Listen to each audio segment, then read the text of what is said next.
there with you going around and sampling everything. But I have to work for a living. As they say, you have to sing for your supper, breakfast, or whatever it is. Anyways, the Food Expo. What could be better for New York City? And we all say thank you, Seth, for putting this together. The Food Expo, as you should know, is also taking place on the first annual Food Day in New York City. Food Day is, as they say in Spanish, El Dia de la Comida, and like everything else, some things sound better in Spanish. At least I'm working at it. But in any language you choose to use, and I could have done it in Creole or Urdu or anything you want, what we eat is really crucial to our health and our fitness, and that's the message of the day. And that's why, along with Speaker Christine Quinn, who you're going to hear from in a minute, and her colleagues in the City Council, in 2007 we established a City Food Policy Coordinator. Who knew that we had a City Food Policy Coordinator? But she is Kim Kessler, and she is standing right there. Want to wave? Kim and I were at a street corner in Astoria this morning giving out apples, where I was conned to go because they said, well, the Speaker of the City Council is going to be there, and so you should be there. So I was there and you were not. But I had a great New York State apple, and you did not. So there is some justice in this world. We've done a lot together to, seriously, with the City Council to support our food industry while helping all New Yorkers make better, healthier choices in their daily diets. And that's true regardless of where in the city you live or what your income is. For example, we've encouraged supermarkets to open in neighborhoods where there have been few and far between, or didn't exist at all, and something that will help shoppers make healthier food choices. We've licensed 500 green cart produce vendors on city streets. There's a lot of neighborhoods we just can't get green fruits and vegetables, and this is going to help relieve that problem. That has increased the availability in neighborhoods where it's just been much too scarce for too long. We've also created 500 more small businesses run by New Yorkers, many of them in the food industry. We've fostered farmers markets that bring fresh produce to our neighborhoods. There are more than 100 farmers markets in New York City. And, if you asked me the number, I would have guessed 20 or something like that. But farmers markets are very popular, and it gives people real choice. And our Health Bucks program, who knew about Health Bucks? Well, I did, and I hope you did too, because it really helps low-income shoppers stretch their food dollars further at farmers markets. And the higher nutritional standards we've set in our schools, daycare, and senior centers and other cities' facilities have improved the quality of some 260 million meals served all year long. And our public education campaign about the health effects of sugar-sweetened drinks, which really is a big contributor to obesity, especially among young people, we think is having a positive impact. We really have to focus on that. Of all of the public health issues in this country, the only one that is really growing dramatically is obesity, and particularly among children. And if children are obese, the likelihood is they will have real weight problems when they are adults. Their lives will be shortened, and their lives will be less fulfilling. They'll be less able to get around and much more susceptible to a lot of diseases. And while full sugar drinks are not the only thing that kids eat or drink that adds weight, they are very, very high in sugar and lots of calories. And unfortunately, our kids drink an awful lot of them. So if we could get everybody to switch to low-calorie drinks, kids could still have their sodas, taste almost the same, but they would not have to, they would not put on all the weight that they seem to be doing. A survey by the Health Department shows that New Yorkers are actually making a little bit of progress in drinking fewer sugared sweetened beverages while eating more fruits and vegetables, but we do have a long ways to go. And today we're launching a new NYC food page on the city's website, nyc.gov, and it will make it easier for New Yorkers to learn about all the city's food programs and also share their favorite healthy food recipes. Now, today's expo stresses something else important, and that is that food isn't just critical for our physical health. Food business, like all of yours, keeps us economically, food businesses like all of yours, keeps us economically healthy as well. The food processing industry, you should know, generated $5 billion a year in our city last year, Your businesses and businesses like yours also provide jobs to more than 19,000 New Yorkers. And even in these difficult economic times, the number of food manufacturing businesses in our city is actually growing. Sometimes I think we whip ourselves and we say we're not going to be the manufacturing center that we used to be. We're not going to be able to compete with the Chinese. Well, all these problems, well, there are people like you that don't pay any attention to that. Just go out and start doing things. And that's exactly what we have to do throughout this country. And I'm just pleased as punch that people here are doing it. The pleased as punch was not an accident. I knew I would work in punch somewhere. The number of food manufacturing businesses have increased 14% in the past 3 years alone, and that's great news, especially in our immigrant community. It's because research shows that 70% of the New Yorkers who hold jobs in food manufacturing are immigrants. And I've often said that every cuisine in the world can be enjoyed in New York, and that wonderful diversity is on display here today with exhibits from companies ranging from Taste of Ethiopia to Mama O's Premium Kimchi. Makes me wish I could stay for lunch. But to close up my message for you today is the following. You're a big reason why New York is stronger economically than many other parts of the nation. In fact, for the past 20 years, American cities with the largest immigrant populations have had the greatest economic growth. And like all our other small businesses with owners who are native and foreign-born, you're helping lead the city's economic recovery. You're helping build New York City's future. And we want to be your partners in doing just that. And that's why in January, for example, our Economic Development Corporation opened 2 new kitchen incubators that will help food manufacturers, caterers, and bakers to grow, one in Long Island City and one in partnership with the City Council in East Harlem. And helping you grow is also why Seth and his team at EDC have organized this expo. We want to make sure that you have access to the capital you need, that you have the technical assistance that you need, and also that you have the opportunity to market your products regionally and even nationally. And that's what Seth and his team and the guest speakers you've lined up today are going to help you do. So I wanted to wish you all good luck, buena suerte, as they say in Spanish, and hopefully that will translate to good news and a stronger economy for New Yorkers, no matter what language you speak. New York City, just to put it in perspective, while the country in this last recession lost 6% of all private sector jobs, New York City lost 0.3%.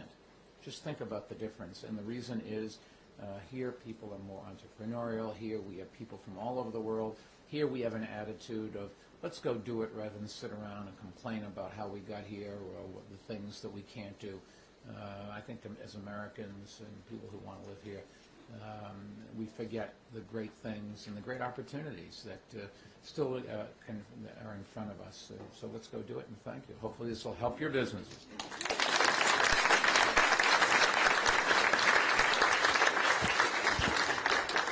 Thank you, Mayor Bloomberg. And of course, an event like today doesn't happen without great partners, and we have no better partner than the City Council and its able leader, Christine Quinn, who has worked with us on our many initiatives, not just to promote healthy food policies, but also to grow entrepreneurship in the city and also to grow the industrial sector. So I'm going to ask Speaker Quinn to come up next to speak.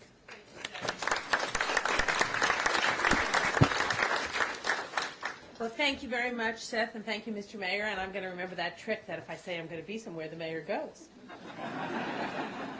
Now I got to be at another fun place with Kate Levin at the opening of the Islamic wing at the Metropolitan Museum of Art, which everyone should go see after this because it really is amazing. But, Mr. Mayor, thank you and your food policy coordinator, but in particular Seth and everyone at EDC who have been amazing partners in our effort to make food part of our even more part of the city's economic engine. So thank you very, very much. I want to recognize my colleagues who are here, the chair of our Small Business Committee, Diana Reyna, the chair of our Economic Development Committee, Karen Koslowitz, and Brooklyn's Brad Lander. Thank you guys for coming here today. I also want to thank Ron Tanner, the Vice President of Communications, Education, Government, and Industry Relations, that's a big card, even bigger, at the National Association for the Specialty Food Trade, and Diana Keller-Bruce, of DKB Sales and Marketing, Lowell Hawthorne, the President and Chief Executive Officer of Golden Crust, Caribbean Bakery, and also Bob Lewis of the New York State Department of Agriculture, and our many partners here today. And today is the first annual National Food Day. And I know you can all feel the excitement in the air, but not because it's Food Day, but because it is almost a year to the day that we released FoodWorks. The City Council, that does deserve a round of applause, the City Council's historic, groundbreaking, I think we could say, ground to garbage can, comprehensive look at New York City's food system. Yes, we call it ground to garbage can. We think that's sexy marketing. But this report, as folks in this room know, highlights the connections between the food system and economic development in New York City and in New York State. And food manufacturing is a critical part of this economic development. As part of our ongoing efforts working with the mayor and Seth and others, we recently passed a package of legislation that's critical to supporting the growth and sustainability of our local food system. Let me mention just two bills that I think are particularly relevant to what you all are doing today. Intro 452, it's sponsored by Councilmember Gail Brewer. It's a bill that for city agencies will require them to develop guidelines to ensure that more food, both farm fresh produce and locally manufactured food, is purchased locally. And you should know the New York City Department of Education a year or two ago increased how much local food it purchases by almost $5 million. They didn't spend $5 million more. They took $5 million they were spending out of the area and retargeted it on New York. So this bill really is going to help us do more of that in city agencies for no extra money to taxpayers. Also, Intro 615, which is sponsored by our Deputy Majority Leader, Inez Dickens, it requires that the city issue an annual food metrics report. That'll certainly be on the city's new food page, which will make it even more exciting. And those food metrics report will help us better understand what our food system looks like. One metric requires reporting on the number of food manufacturers receiving monetary benefits from the Economic Development Corporation, or IDA, and how much they're receiving. Now, this is really important because after the United States military, the city of New York, so after the United States military is the largest purchaser of food in the world. Second, the government of the city of New York. That is an enormous market power that we can use to really affect local food. So that's why really we put together FoodWorks, to be a strategic citywide focus on the industry and to find ways we could greater use this tremendous power and the power of food for economic development. And we're so grateful to Seth to having helped us launch La Marqueta, and the folks who are running it are right over there behind everybody, but we want to give Hot Bread Kitchens a shout out because they're really doing terrific. And today's event is a first in a series of kind of B2B conferences that we're going to be doing with EDC to try to push this effort even further. But I want to mention one other thing that we're looking at. Last week I gave a speech about job growth and economic development to the Association for a Better New York. And one of the things I talked about was the fact that New York City exports 7% of its goods and services, compared to 12% nationally.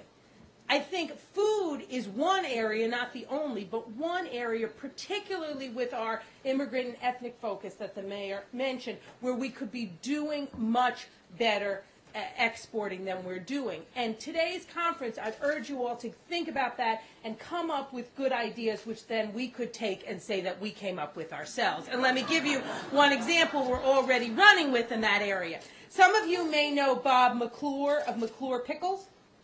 So Bob would go around with his pickle truck and deliver pickles in the area. And he would notice other food retailers from the neighborhood there at the stores with half-full trucks. And Bob said, this doesn't make any sense. We're all going to the same place. So he created a system where in the area where his pickle production plant is, pretty good, right? That people would, for a fee, team up, and he would take their stuff to the places he was going in his truck. It's incredibly smart. It's better for the environment. It's efficient. Bob makes a little more money and actually then saves money because they're paying less, these other retailers, than if they were driving their own truck. One of our initiatives we announced last week, the Council in the Abney speech, is we're going to take that type of distribution coordination and expand it for small businesses throughout the city. Those are the type of ideas we hear directly from folks like you. Only really can we hear from folks out there on the ground. So we really welcome and just urge you to send us any ideas you have, because we can put people to work through food. And the best way to end hunger is to get somebody a job that gives them enough money to feed their family and feed their family well. And that's the kind of effort you all are part of today. And let me just leave you with one other bit of homework, in addition to coming up with good ideas like Bob. I'm sure you all know that the City Department of Education spends $300,000 a year on romaine lettuce, which is a good thing. Salad bars, we want more. We buy that lettuce from California or Maryland, even though we grow romaine lettuce in Rockland. Why? Because we don't have, and the mayor mentioned processing, a particular type of processing facility we need for romaine lettuce, a wash-cut bag. So we drive it here from Maryland, not good for the environment. We fly it here from California, not good for the environment, and those are not New Yorkers.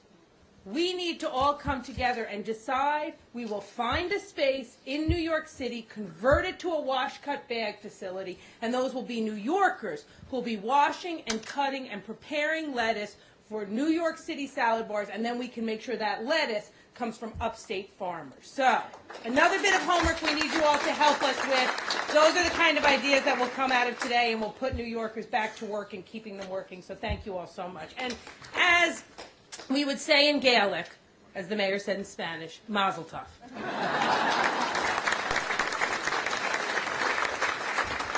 Thank you, Speaker Quinn. As the Speaker and the Mayor said, the manufacturing and the larger industrial sectors are really critical to the city's economy. They still account for 16% of all private sector employment in the city.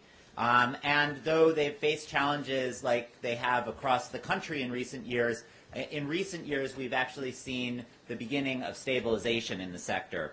And in fact, we believe that they may have a significant opportunity for growth going forward. And the reason for that is really twofold. First of all, it's partially because of changes in global trends that have really disfavored manufacturing and the industrial sector in New York for the last couple of decades, things like increases in the cost of transportation, increases in labor costs in places like China. But it's also because there are certain subsectors in New York that are showing signs of stability and growth. And food manufacturing is one of those subsectors. And the interesting thing about food manufacturing, which was alluded to earlier, is the fact that in New York City, a disproportionate percentage of new businesses are immigrant-owned. So in order to assist this sector, we at EDC and in the Bloomberg administration, working with the City Council, had to try to figure out how to address some of the challenges that are particular to immigrant-owned businesses. And one challenge that we found in particular that was interesting was the fact that though immigrants in New York start businesses at a higher rate than non-immigrants, the businesses that are formed by immigrants in New York actually fail at a higher rate than the businesses that are formed by non-immigrants. So why is that? We studied the problem, and one of the things that we learned was that immigrant-owned businesses tend to have very good local networks, but because, by definition, the people who own them haven't been in the country as long as non-immigrants, that those networks are not as strong nationwide. And so what we've aimed to do with this event is to begin to address that. And the event today is the first round of our attempt to address this problem.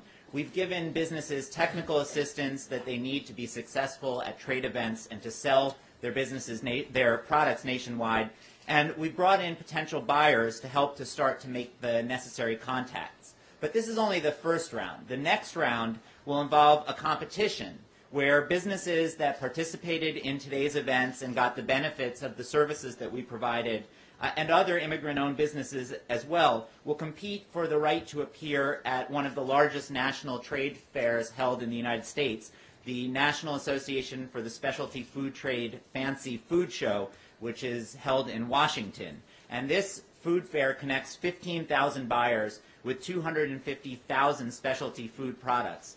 And the winners of this competition will also receive further business assistance with developing business plans and growing their businesses, as well as help with marketing and other necessary skills that they'll need to develop.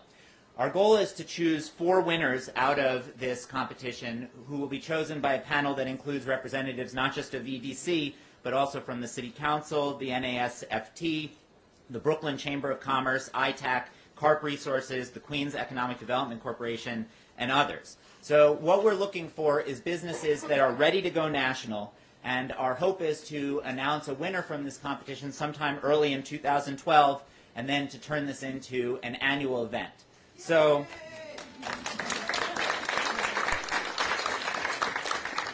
this, of course, is just a small part of the work that we're doing to increase not just the industrial sector, but immigrant-owned businesses more generally. And we look forward to more announcements with the mayor, with the speaker coming forward. And speaking of building national networks, the next speaker I would like to introduce is Ron Tanner, who is the Vice President of Communication, Education, Government, and Industry Relations of the NASFT, who will give a brief overview of the Fancy Food Show and describe how businesses can prepare for that. Ron? Great. Thank you very much, Seth. Good morning. The NASFT, which stands for the National Association for the Specialty Food Trade, I apologize, we have a lot of long titles and a long name for our association. It's not like Mayor of the City of New York, which is easy to remember.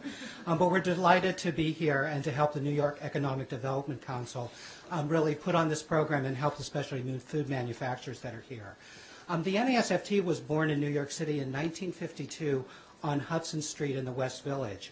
One Friday every month, a group of 12 importers met to discuss the challenges to their businesses. This was a time in the city when almost all the European goods coming into the United States were coming up the Hudson River and were docking and going into New York City. This group formed a not-for-profit association to lobby against tariffs on luxury goods from Europe. As NASFT approaches its 60th anniversary next year, we've grown to 2,900 members from those 12 members that got started there. The vast majority are small specialty food manufacturers with a treasured recipe and a dream, just as the 60 to 80 people who are here today.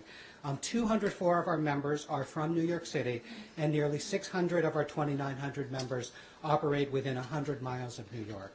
So New York is our birthplace, and it is where we have pretty much the largest group of members, with the exception of California, because there is a lot of agriculture in California. The NASFT offers many programs for the industry. We produce about 60 educational programs annually, in person and online. We conduct the prestigious Sophie Awards, and we have at least one, Crepini, one of our Sophie Award finalists is here today. 2, okay. What company are you? Okay, so congratulations. Oh, that's okay.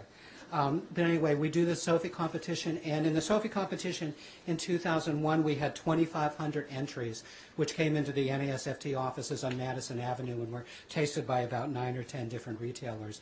Along with the people here today, other New York City manufacturers that have won Sophies include Dufort Pastry Kitchens, Sarah Beth, La Trois Petites Cochons, and many, many others. NASFT also publishes specialty food magazine, an electronic newsletter called Specialty Food News, and has a consumer website named FoodSpring.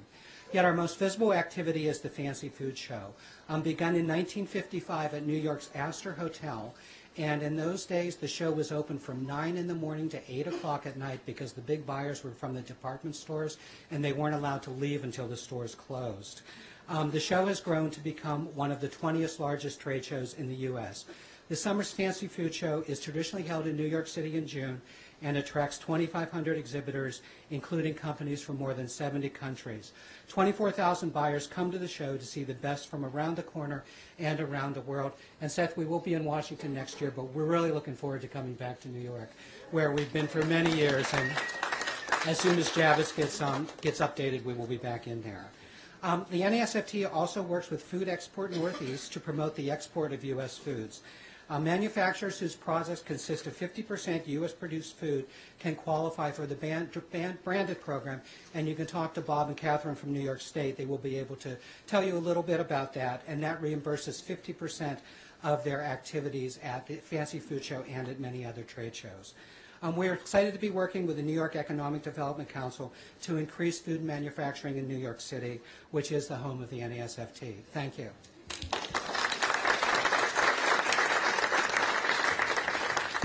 Thank you very much, Ron. Our next speaker is Diane Keeler-Bruce, owner of DKB Sales and Marketing, who's going to talk to you a little bit about the role of food brokers in the industry and in our event today. Diane?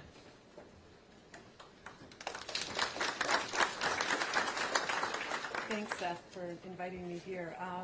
It feels strange to be talking to such a large group. I generally in front of small groups, usually buyers and distributors and retailers, that type of environment. So I was asked to speak on the role of a broker because that's something that a lot of you might not know what we do, and we are the facilitators that help manufacturers, importers bring their product to market.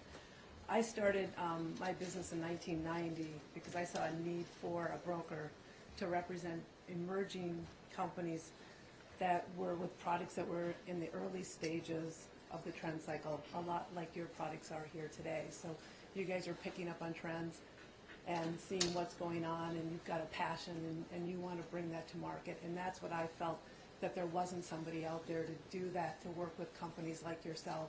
And I felt that there was a need for that. And I also wanted to work for myself.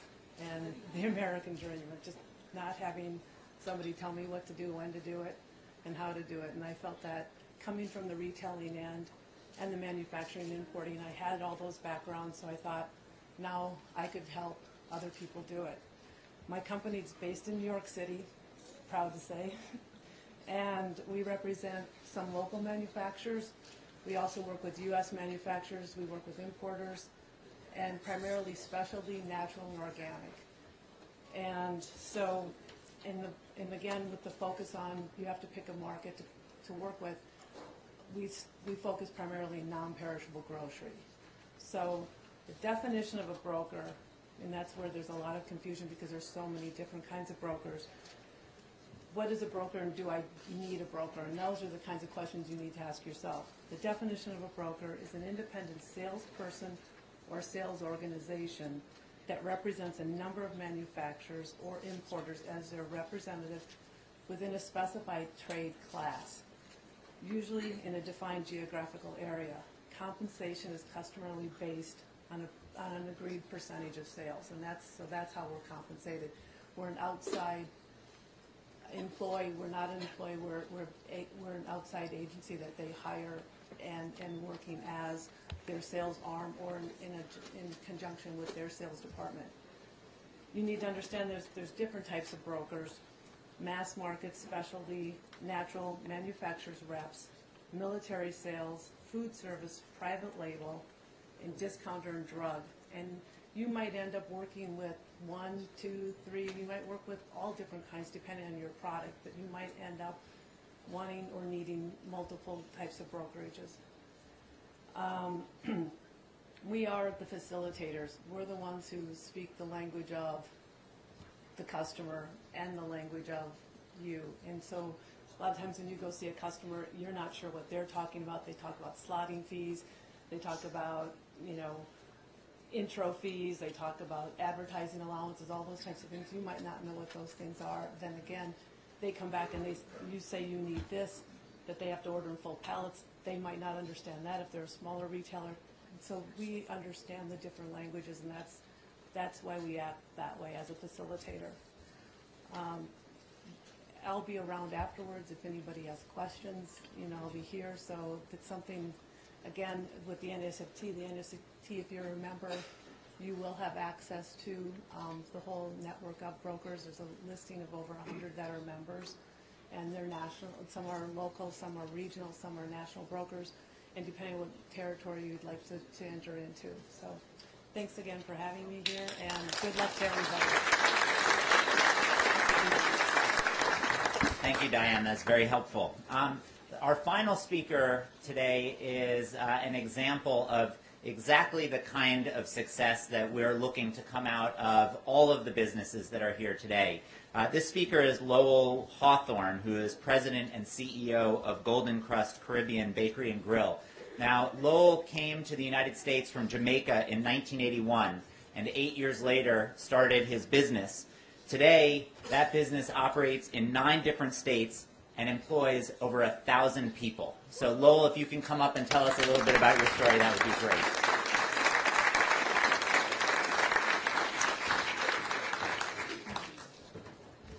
Good morning. Thank you, Seth, for having me. It's great to be here this morning. I'm so honored to be here, especially with my good friend, Mayor Michael Bloomberg. I've had the privilege of having breakfast with him a few months ago, and I can say that the mayor embraces the idea and concept and philosophy that education is the passport to the future. So it's great to see you here again this morning. I want to commend the council member. I want to commend everyone for just being here this morning. Let me say I've been blessed and privileged beyond measures to have had the opportunity to speak to the young and the old, the brave and the bold about fueling their entrepreneurial spirit throughout the United States of America. But this morning I want to make it clear that of all the experiences that I have had, there is nothing more gratifying than giving the forum, like this forum, to speak in New York City, where Golden Cross operates over 87 stores. Let me say quickly that success does not come overnight unless you win a lottery or being a part of American Idols. Most of the time it's the long, hard journey. However, nothing compares with the sense of accomplishment once your dream has been realized. It has been said that success is 1 part inspiration and 2 parts perspiration. Someone once asked a successful businessman, at what point in your life did you know it was time to become a business person? And he said, the day my boss told me these 3 life-changing words, you are fired. Let me say in my case, I didn't get fired. I had a passion for business quite early in life. I grew up in a family of entrepreneurs. You can say it was in my blood. My parents, God bless their soul, owned and operated a very small business in the island of Jamaica to feed, of course, my 11 siblings. They were successfully laying the foundation, teaching me the way, but also tempering it with good, sound value. I might not have been successful as I am today in transplanting the heritage of my parents to a first world country had I not learned to harness the skills and resources of my family, friends, and even my foes in identifying the opportunities that were available. The turning point in my life came when I migrated to the United States some 30 years ago, gained employment with NYPD as an assistant stock handler. I went to school. I was here at Baruch College, and where I studied accountant. I later became an accountant with NYPD for another 5 years, so I spent 10 years working for New York City while keeping a clear vision of myself as my own boss in mind. During the early days at NYPD, I learned a whole lot there, but that was not enough for me. So in 1989, I called a meeting with my siblings and their spouses to share the big vision of leaving our job to start the bakery business. I remember taking 4 years child care leave of absence. It was called then military and extended leave of absence. I took that for 4 years, never to return, and the rest is history. Let me say we applied, I remember applying for loans to several institutions. We were turned down. We later mortgaged our homes in the tune of about $100,000. We had to navigate our way through building codes, important rules and regulations with their department, identifying the right location. But what we did next was quite a risk, but a calculated risk I may add. We took an introspective look and found that the time had come. I gathered my team, which consisted of my family, siblings, and set out on a journey of wealth building. My friends and colleagues saw Jamaican patties as just a simple meal, but I saw it as an opportunity to make money and make dough. Despite all the challenges and constraints and setback that we have had, today we have managed to build over 125 stores in 9 states and operate right here in the Bronx in over one city block of manufacturing space. I want to thank EDC for working with us. Today, the Golden Crust products can be found in the penal systems, New York City school system, Costco's, and other major retail outlets throughout the city of New York. The Golden Crust story is a story about hard work. It's a story about determination. It's a story about family. It's a story about sharing the American vision or getting a piece of the American dream. And it's about community spirit.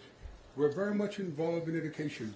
We have an endowment at Bronx Community College for over $125,000. We have an endowment with University of the West Indies for over $100,000. This year, the company has given back over 50 scholarships to students going back to college. So we believe in investing in the community. President Obama once said that change is brought about when ordinary people, like you and I, do extraordinary things. And I believe that's what we represent here this morning. You and I can do, we're ordinary citizens, can end up doing extraordinary things if we just follow our dreams and aspiration. We became a franchisor in 1996. It was not easy. We were the only African-American company, although we were immigrant, becoming a franchisor.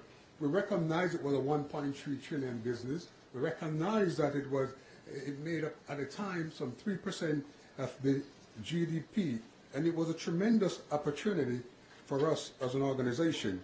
So it presented us with an opportunity, not just to be in the patty business, but also to be in the real estate business. Because being a franchisor, we end up owning over 100 real estate locations. Not if we don't own the location, we are the leaser on all the leases. So it was pretty good. Being a franchisor, we have to put systems in place, operation manuals, compliances. We have to end up hiring the right attorney, the right accountant, make our store represent our team, easily duplicated. But after many months, we were able to acquire our franchise license to New York State. It's not easy going in any business. To be successful, products will have to be good. You have to have clear vision. You have to have a clear mission, core value, character, integrity, and community-minded. You must protect your intellectual property, be well-informed, and be consumer-driven. When I say consumer-driven, it's not what you want, it's what the consumer wants.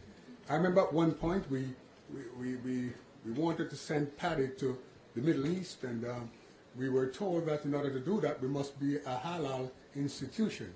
Although we're Christian, we had no objection in doing what was necessary to become a halal institution. Today, Golden Crust produces halal paddies to the penal system and also to export to Saudi Arabia. So we are not leaving any stone unturned. Let me say the journey to success is never easy. But this morning I want to let you know that you should keep your eyes and the prize. Keep your eyes and your dreams. The naysayers will say you will not be able to do it. But I want to encourage you this morning to hold on to your dreams, hold on to your aspiration, and knowing that you can do all things. We will fail at times, but we can learn from the mistakes as we go along. Ethel Kennedy once said the greatest glory consists in never failing, but just being able to rise every time that we have fallen. We are blessed today that we have so many organizations like NYBDC, the EDC, who can help us as we go along to start our business.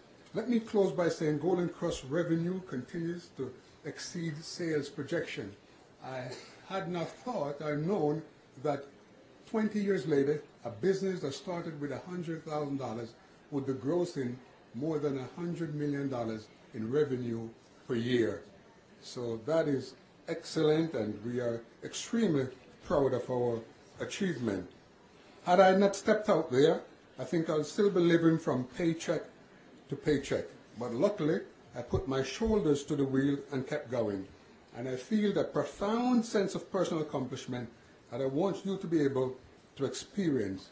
I know the current economic condition may seem like deterrent or a dream suppressor.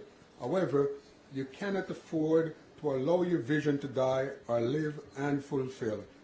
If you have a strong gut feeling that your business has potential, then go and sit with a business advisor, many of whom may be right here at this very expo.